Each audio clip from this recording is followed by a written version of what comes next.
Good afternoon, gentle listeners. It's Erin, your librarian storyteller for the day. Welcome to Sherlock Showcase, dedicated to retelling the very best of Sir Arthur Conan Doyle's most beloved detective, Sherlock Holmes, in short story format. Today we'll be picking up where we last left off with the seventh story of Doyle's second anthology, The Memoirs of Sherlock Holmes, with a reading of the Reigate Squires. So relax, pull up a chair, bear with my questionable English accent if you would, and enjoy. It was some time before the health of my friend Mr. Sherlock Holmes recovered from the strain caused by his immense excursions in the spring of '87.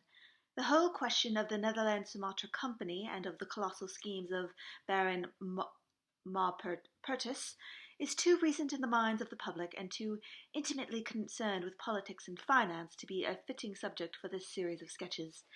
It led, however, in an indirect fashion to a singular and complex problem, which gave my friend an opportunity of demonstrating the value of a fresh weapon among the many with which he waged his lifelong battle against crime. On referring to my notes, I see that it was on the 11th of April that I received a telegram from Lyons, which informed me that Holmes was lying ill in the Hotel Dulong. Within 24 hours I was in his sick room, and was relieved to find that there was nothing formidable in his symptoms. His iron constitution, however, had broken down under the strain of an investigation which had extended over 2 months, during which period he had never worked less than 15 hours a day, and had more than once, as he assures me, kept to his task for 5 days at a stretch. The triumphant issue of his labours could not save him from the reaction after so terrible an excursion, and at a time when Europe was ringing with his name, and when his room was literally ankle-deep with congratulatory telegrams. I found him a prey to the blackest depression. Even the knowledge that he had succeeded where the police of 3 countries had failed, and that he had outmaneuvered at every point the most accomplished swindler in Europe, was insufficient to rouse him from his nervous prostration.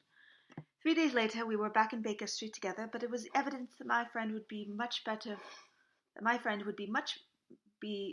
the better for a change, and the thought of a week of springtime in the country was full of attractions to me also. My old friend Colonel Hayter, who had come under my professional care in Afghanistan, had now taken a room near Reigate in Surrey, and had frequently asked me to come down to him upon a visit. On the last occasion he had remarked that if my friend would only come with me, he would be very glad to extend his hospitality to him as well. A little diplomacy was needed, but when Holmes understood that the establishment was a bachelor one, and that he would be allowed the fullest freedom, he fell in with my plans, and a week later I returned from Lyons. We were under the Colonel's roof. Hayter was a fine old soldier, who had seen much of the world, and he soon found, as I expected, that Holmes and he had plenty in common. On the evening of our arrival, we were sitting in the Colonel's room after dinner, Holmes stretched upon the sofa, while Hayter and I looked over his little array of firearms. "By the way," he said suddenly, "I'll take one of these pistols upstairs with me in case we have an alarm." "An alarm?" said I. "Yes, we've had a scare in this part lately. Old Acton, who is one of our country's magnates, had his house broken into last Monday. No great damage done, but the fellows are still at large." "No clue?" asked Holmes, cocking his eye at the Colonel. "Not as yet, but the affair is a petty one, and of one of our little country crimes, which may seem too small for your attention, Mr. Holmes, after this great international affair." Holmes waved away the compliment, though his smile showed that it had pleased him. "Was there any feature of interest?" "I fancy not. The thieves ransacked the library, and got very little for their pains. The whole place was turned upside down, drawers burst open, and presses ransacked, and the result was that an old volume of Pope's Homer, 2 plated candlesticks, an ivory letter-weight, a small oak barometer, and a ball of twine are all that have vanished." "What an extraordinary assortment!" I exclaimed. "Oh, the fellows evidently grabbed hold of anything they could get." Holmes grunted from the sofa. The county police ought to make something of that," said he. "Why, it is surely obvious that—" But I held up a warning finger. "You are here for arrest, my dear fellow. For heaven's sake, don't get started on a new problem when your nerves are all in shreds." Holmes shrugged his shoulders with a glance of comic resignation towards the Colonel, and the talk drifted away into less dangerous channels. It was destined, however, that all my professional caution should be wasted, for next morning the problem obtruded itself upon us in such a way that it was impossible to ignore it, and our country visit took a turn which neither of us could have ever anticipated. We were at breakfast when the Colonel's butler rushed in with all his propriety shaken out of him. Have you heard the news, sir?" he gasped. "At the Cunninghams, sir." "Burglary?" cried the Colonel, with his coffee cup in mid-air. "Murder!" The Colonel whistled. "By Jove!" said he. "Who's killed, then? The J.P. or his son?"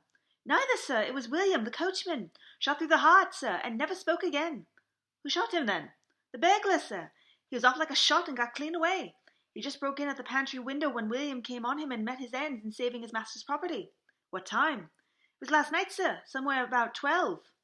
"Ah, then, we'll stop over presently," said the Colonel coolly, setting down to his breakfast again. "It is a bardish business," he added, when the butler had gone.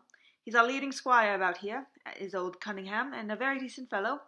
He'll be cut up over this, for the man has been in his service for years, and was a good servant. He's evidently the same villains who broke into Acton's." "And stole that very particular singular collection," said Holmes thoughtfully. "Precisely." It might prove that the simplest matter in the world, but all the same, at first glance, this is just a little curious, is it not? A gang of burglars acting in the country might be expected to vary the scene of the operations, and not crack 2 cribs in the same district within a few days. When you spoke last night of taking precautions, I remember that it passed through my mind that this was probably the last parish in England to which the thief or thieves would likely to turn their attention, which shows that I still have much to learn." "I fancy it's some local practitioner," said the Colonel. "In that case, of course, Acton and Cunningham's are just the places he would go for, since they are far the largest about here." "And richest?" "Well, they ought to be, but they've had the lawsuit for some years, which has sucked the blood out from both of them, I fancy. Old Acton had some claim on half Cunningham's estate, and the lawyers have been at it with both hands." "If it's a local villain, there should not be much difficulty in running him down," said Holmes, with a yawn. "All right, Watson, I don't intend to meddle." "Inspector Forster, sir," said the butler, throwing open the door. The official, a smart, keen-looking young fellow, stepped into the room. "Good morning, Colonel," said he. "I hope I don't intrude, but we hear that Mr. Holmes of Baker Street is here." The Colonel waved his hand towards my friend, and the inspector bowed. "We thought perhaps that you would care to step across, Mr. Holmes." "The fates are against you, Watson," he said, laughing. "We were chatting about the matter when you came in, Inspector. Perhaps you can let us have a few details." As he leaned back in his chair in the familiar attitude, I knew that the case was hopeless. "We had no clue in the Acton affair, but here we have plenty to go on, and no doubt it is the same party in each case. The man was seen." "Ah, yes, sir, but he was off like a deer after the shot that killed poor William Kirwan was fired. Mr. Cunningham saw him from the bedroom window, and Mr. Alec Cunningham saw him from the back passage. It was 11:15 when the alarm broke out. Mr. Cunningham had just got to bed, and Mr. Alec was smoking a pipe in his dressing gown. They both heard William the coachman calling for help, and Mr. Alec ran down to see what was the matter. The back door was open, and he came to the foot of the stairs. He saw 2 men wrestling together outside. One of them fired a shot, and the other dropped, and the murderer rushed across the garden and over the hedge. Mr. Cunningham looked out his bedroom window, saw the fellow as he gained the road, but lost sight of him at once. Mr. Alec stopped to see if he could help the dying man, and so the villain got clean away. Beyond the fact that he was a middle-sized man, dressed in some black stuff, we have no personal clue, but we are making energetic inquiries, and if he is the stranger, we shall soon find him out. What was William doing there? Did he say anything before he died?" "Not a word. He lives at the lodge with his mother, and as he was a very faithful fellow, we imagine that he walked up to the house with the intention of seeing that all was right there. Of course, this Acton business has put everyone on guard. The robber must have just burst open the door. The lock had been forced when William came upon him." "Did William say anything to his mother before going out?" "She is very old and deaf, and we can get no information from her. The shock has made her half-witted, but I understand that she was never very bright. There is one very important circumstance, however. Look at this." He took a small piece of torn paper from a notebook and spread it out over his knee. "This was found between the finger and thumb of the dead man. It appears to be a fragment torn from a larger sheet. You will observe that the hour mentioned upon it is the very time in which the poor fellow met his fate. You see that his murderer might have torn the rest out of the sheet from him, or he might have taken this fragment from his murderer. It reads almost as though it were an appointment." Holmes took up the scrap of paper, a facsimile of which is here reproduced. It read, "At 11:45, learn what, maybe." "Presuming that is an appointment," continued the inspector, "it is of course a conceivable theory that this William Kerwin, although he had the reputation of being an honest man, may have been in league with a thief. He may have met him there, may even have helped him to break down the door, and then they may have fallen out between themselves." "The writing is of an extraordinary interest," said Holmes, who had been examining it with intense concentration. "There are much deeper waters than I thought."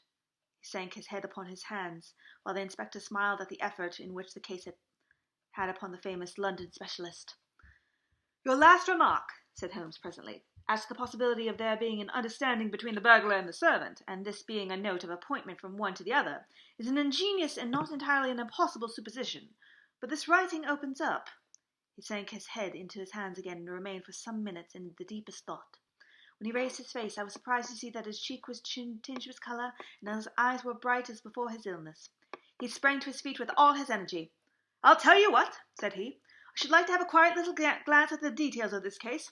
There is something in it which fascinates me extremely. If you will permit me, Colonel, I will leave my friend Watson and you, and I will step round with the inspector to test the truth of one of the two little fancies of mine. I will be with you again in half an hour." An hour and a half had eclipsed before the inspector returned alone. "Mr. Holmes is walking up and down the field outside," said he. "He wants us all four to go up to the house together." "To Mr. Cunningham's?" "Yes, sir." "What for?" The inspector shrugged his shoulders. "I don't quite know, sir. Between ourselves, I think Mr. Holmes has not quite gotten over his illness yet. He's been behaving quite queerly, and is very much excited." "I don't think you need to alarm yourself," said I. "I have usually found that there was a method in his madness." "Some folk might say that there was madness in his method," muttered the inspector. "But he's all fire to start, Colonel, so we had best go out if you are ready." Found Holmes pacing up and down the field, his chin sunk down upon his breast, and his hands thrust into his trouser pockets. The matter grows in interest," said he. "Watson, your country trip has been a distinct success. I have had a charming morning." "You have been up to the scene of the crime, I understand," said the Colonel. "Yes, the inspector and I have made quite a little reconnaissance together." "Any success?" "Well, we have seen some very interesting things. I'll tell you what we did as we walk. First of all, we saw the body of this unfortunate man. He certainly died from a revolver wound, as reported." "Had you doubted it, then?" "Oh, it is well to test anything." Our inspection was not wasted. We then had an interview with Mr. Cunningham and his son, who were able to point out the exact spot where the murderer had broken through the garden hedge in his flight. That was of great interest. Naturally. Then we had a look at this poor fellow's mother. We could get no information out of her, however, as she is very old and feeble. And what is the result of your investigations? The conviction that the crime is a very peculiar one. Perhaps our visit now may do something to make it less obscure. I think that we are both agreed, Inspector, that the fragment of paper in the dead man's hand, bearing, as it does, the very hour of his death written upon it, is of extreme importance." "It should give a clue, Mr. Holmes." "It does give a clue. Whoever wrote that note was the man who brought William Kerwin out of his bed in the hour. But where is the rest of that sheet of paper?" "I examined the ground carefully in the hope of finding it," said the inspector. "It was torn out of the dead man's hand. Why was someone so anxious to get possession of it? Because it incriminated him. And what would he do with it? Thrust it into his pocket, most likely, never noticing that a corner of it had been left in the grip of the corpse. If we could get the rest of that sheet, it is obvious that we should have gone a long way towards solving the mystery." "Yes, but how can we get to the criminal's pockets before we catch the criminal?" Well, it was worth thinking over. There is another obvious point. The note was sent to William. The man who wrote it could not have taken it. Otherwise, of course, he might have delivered his own message by word of mouth. Who brought the note, then? Or did it come through the post?" "I have made inquiries," said the inspector. "William received a letter in the afternoon post yesterday. The envelope was destroyed by him." "Excellent!" cried Holmes, clapping the inspector on the back. "You've seen the postman. It is a pleasure to work with you. Well, here's the lodge, and if you will come up, Colonel, I will show you the scene of the crime." We passed the pretty cottage where the murdered man had lived, and walked up the oak-lined avenue to the fine old Queen Anne house, which bears the date of Malplaquet upon the lintel of the door. Holmes and the inspector led us round it until we came to the side gate, which is separated by a stretch of garden from the hedge which lines the road. A constable was standing at the kitchen door. Throw the door down, officer," said Holmes. Now it was on those stairs that young Mr. Cunningham stood and saw the two men struggling just where we were. Old Mr. Cunningham was at that window, the second on the left, and he saw the fellow get away just to the left of that bush. So did the son. They are sure of the account of the bush. Then Mr. Alec ran out and knelt beside the wounded man. The ground is very hard, you see, and there are no marks to guide us. As he spoke, two men came down the garden path from round the angle of the house. The one was an elderly man with a strong, deep-lined, heavy-eyed face, the other a dashing young fellow, whose bright, smiling expression and showy dress were in strange contrast with the business which had brought us here. Still at it, then? He said to Holmes. I thought that you Londoners were never at fault. You don't seem to be very quick after all. Ah, you must give me a little time, said Holmes good-humouredly. You'll want it, said young Alec Cunningham. Why, I don't see that we have any clue at all. There's only one, answered the inspector. We thought that if we could only find— Good heavens! Mr. Holmes, what is the matter? What is the matter? My poor friend's face had suddenly assumed the most dreadful expression. His eyes rolled upwards, his features writhed in agony, and with a suppressed groan he dropped on his face upon the ground. Horrified at the suddenness and severity of the attack, we carried him into the kitchen, where he lay back in a large chair and breathed heavily for some minutes. Finally, with a shame-based apology for his weakness, he rose once more. Watson would tell you that I have only just recovered from a severe illness, he explained. I am liable to these sudden nervous attacks. Shall I send you home in my trap? Asked old Cunningham. Well, since I am here, there is only one point on which I should like to feel sure. We can very easily verify it. What is it? Well, it seems to me that it is just possible that the arrival of this poor fellow William was not before, but after the entrance of the burglar into the house. You appear to take it for granted, however, that although the door was forced, the robber never got in. I fancy that is quite obvious, said Mr. Cunningham gravely. Why, my son Alec had not yet gone to bed, and he would certainly have heard anyone moving about. Where was he sitting? I was sitting smoking in my dressing room. Which window was that? The last on the left, next to my father's. Both your lamps were lit, of course? Undoubtedly. There are some very singular points here, said Holmes, smiling. Is it not extraordinary that a burglar, and a burglar who had had some previous experience, should deliberately break into a house at a time where he could see from the lights that two of the family were still afoot? He must have had a cold hand. Well, of course, if the case were not an odd one, we should not have been driven to ask you for an explanation. Well, of course, if the case had not been an odd one, we should not have been driven to ask you for an explanation, said Mr. Alec. But as to your idea that the man had robbed the house before William tackled him, I think it is a most absurd notion. Shouldn't we have found the place disarranged and missing the things which had taken? It depends on what the things were, said Holmes. You must remember that we are dealing with a burglar who is a very peculiar fellow, and who appears to work on lines of his own. Look, for example, at the queer lot of things which he took from the Actons. What was it? A ball of string, a leather weight, and I don't know what other odds and ends. Well, we are quite in your hands, Mr. Holmes, said Mr. Cunningham. Anything which you or the inspector might suggest we will most certainly be done. In the first place, said Holmes, I should like you to offer a reward. Coming from yourself, for the officials may take a little time before they can agree upon the sum, and these things cannot be done too promptly. I have jotted down the form here, if you would not mind signing it. £50 was quite enough, I thought. I would willingly give 500, said the J.P., taking the slip of paper and the pencil which Holmes handed to him. This is not quite correct, however, he added, glancing at the document. I wrote it rather hurriedly.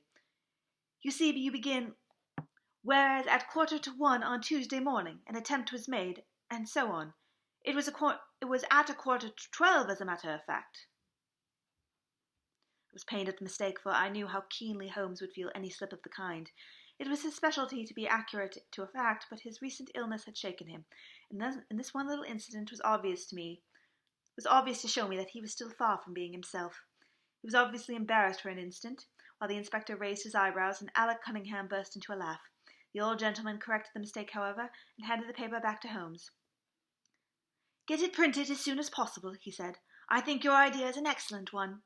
Holmes put the slip of paper carefully away in his pocketbook. And now, he said, It would really be a good thing that we should all go into the house together and make certain that this erratic burglar did not, after all, carry away anything with him. By entering, Holmes made an examination of the door which had been forced. It was evident that a chisel or strong knife had been thrust in, and a lock forced back with it. We could see that the marks on the wood which had been pushed in. "You don't use bars, then?" he asked. "We have never found it necessary." "You don't have a dog?"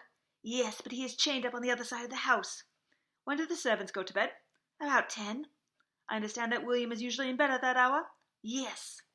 "It is singular that on this peculiar night he should have been up. Now, I should be very glad if you would have the kindness to show us over the house, Mr. Cunningham."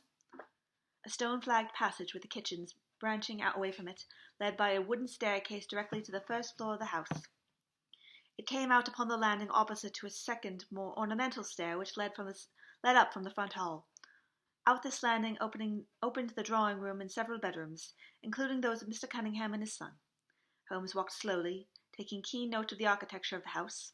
I could tell from his expression that he was on a hot scent, and yet I could not in the least imagine in what direction his inferences were leading him.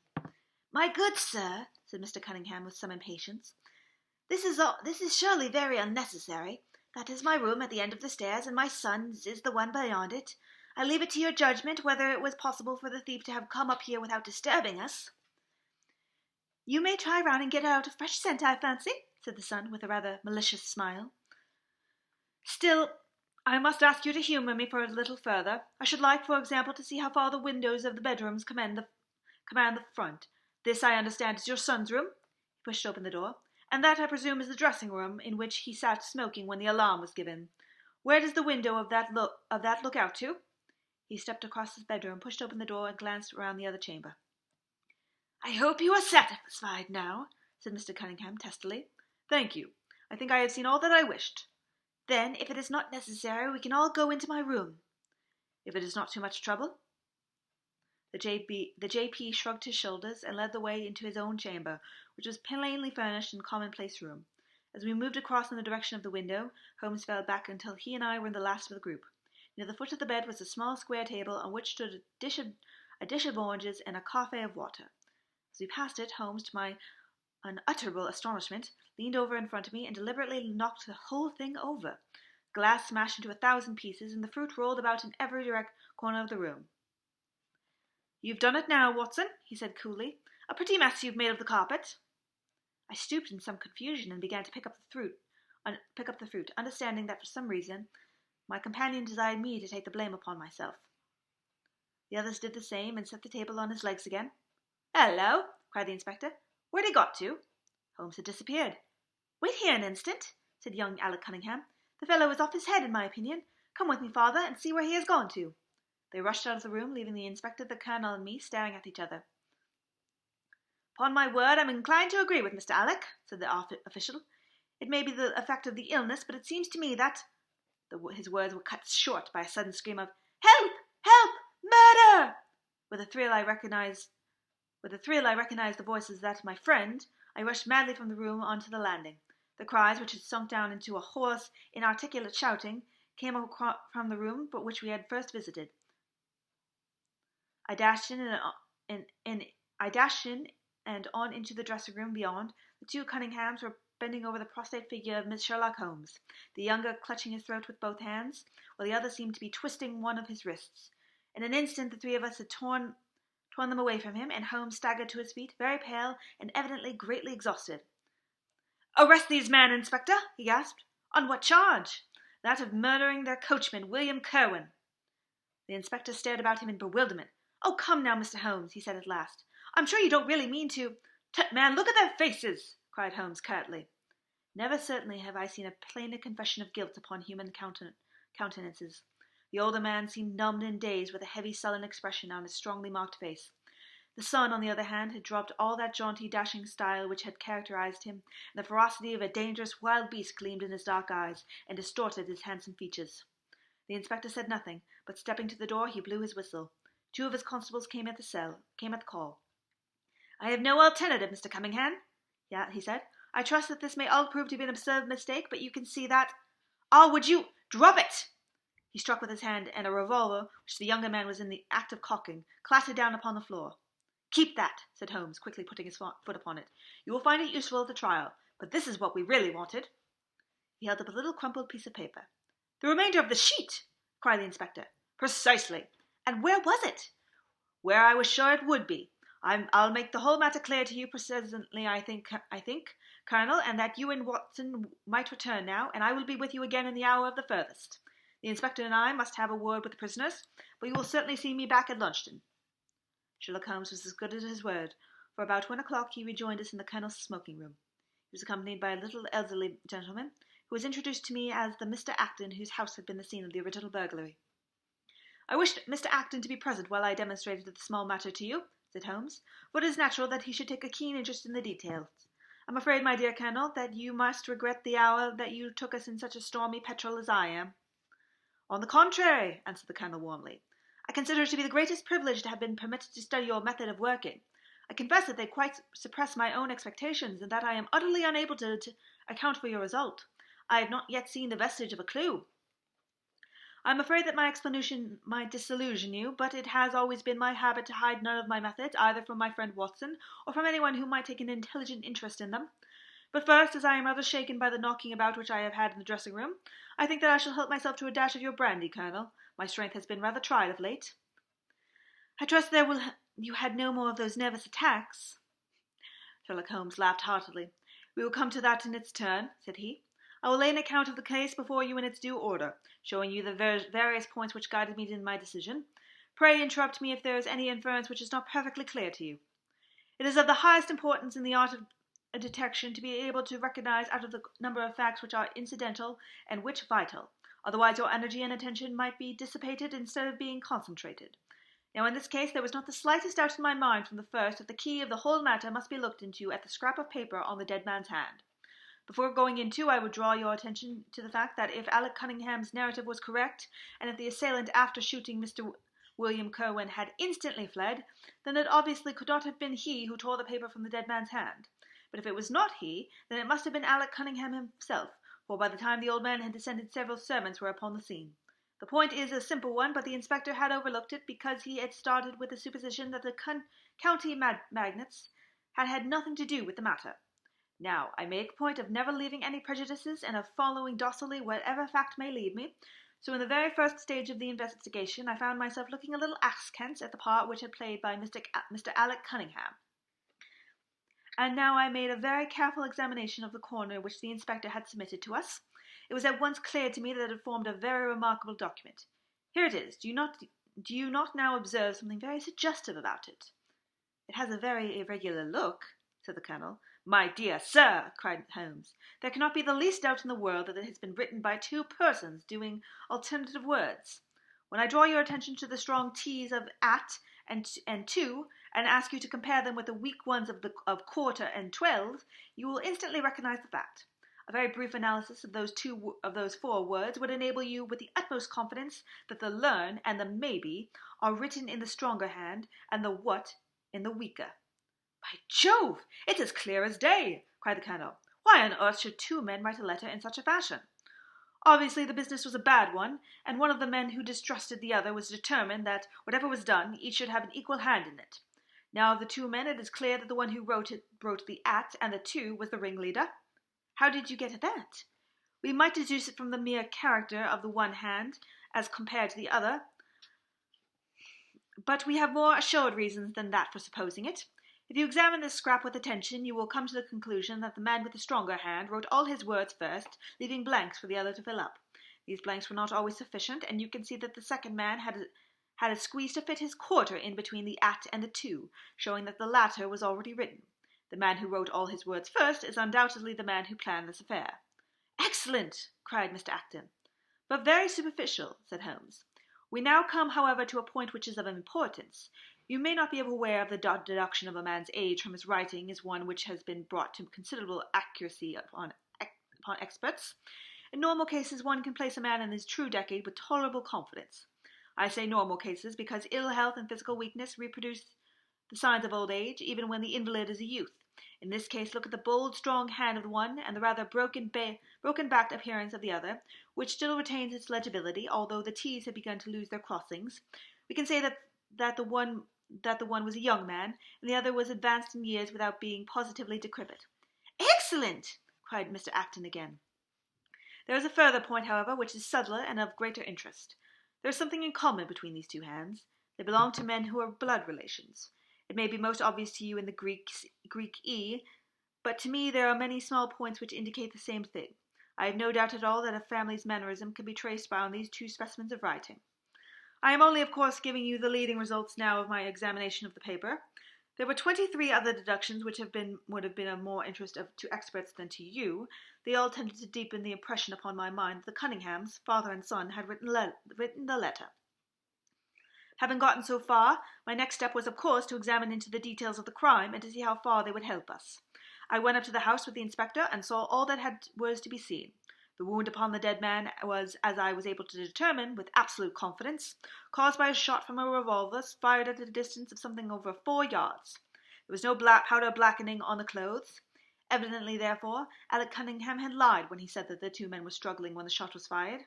Again, both father and son agreed as to the place where the man escaped into the road. At that point, however, as it happens, there is a broadish ditch moist at the bottom. As there is no indications of boot marks upon this ditch, I was absolutely sure not only that the Cunninghams had again lied, but there had never been any unknown man upon the scene at all. And now I had to consider the motive of this singular crime. To get at this, I endeavoured first of all to solve the reason of the original burglary at Mr. Acton's. I understand that from something in which the Colonel told us that a lawsuit had been going on between you, Mr. Acton, and the Cunninghams. Of course, it instantly occurred to me that they had broken into your library with the intention of getting some document which might be of importance in this case. "Precisely so," said Mr. Acton. "There can be no possible doubt as to their intentions.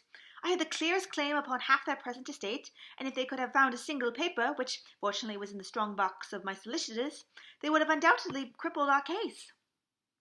"There you are," said Holmes, smiling.